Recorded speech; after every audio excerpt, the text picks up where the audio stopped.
కొట్లాడి తెచ్చుకున్న తెలంగాణలో ప్రజలకు బీఆర్ఎస్ పాలనలో స్వేచ్ఛ లేకుండా పోయిందని సీఎల్పీ నేత బట్టి విక్రమార్క అన్నారు.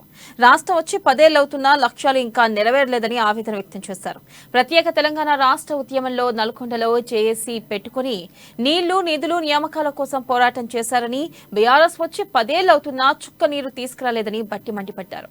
నల్గొండ జిల్లాలో పెండింగ్ సాగునీటి ప్రాజెక్టును పూర్తి చేయడానికి 1000 కోట్లు ఖర్చు పెట్టలేదని, దుర్మార్గపు స్థితిలో బీఆర్ఎస్ ప్రభుత్వం ఉందని ఆగ్రహం వ్యక్తం చేశారు.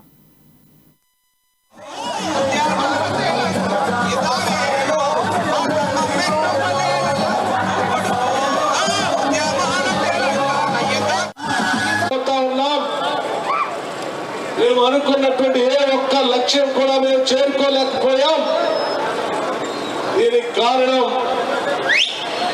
అడ్డంగా నిలబడినటువంటి టీఆర్ఎస్ పార్టీ సంబంధించిన ప్రభుత్వమే అడ్డంగా నిలబడి ఉన్నది. దీన్ని తొలగిస్తే తప్ప తెలంగాణ ప్రజల భవిష్యత్తు అనేది లేదు అని చెప్పి అడుగడుగునా వాళ్ళందరూ చెప్పినటువంటి మాటల్ని నేను చెప్తా ఉన్నాను. ఈ రాష్ట్రానికే కాదు, దేశానికి కూడా దశ దిశ నిర్దేశం చేసిన జిల్లా నల్లగొండ జిల్లా. సుదీర్ఘమైనటువంటి రాజకీయ చరిత్ర కలిగినటువంటి నల్లగొండ జిల్లాలో అనేక మంది మహానుభావులు ఈ జిల్లా నుంచి ఈ దేశానికే దశాదిశ నిర్దేశం చేశారు.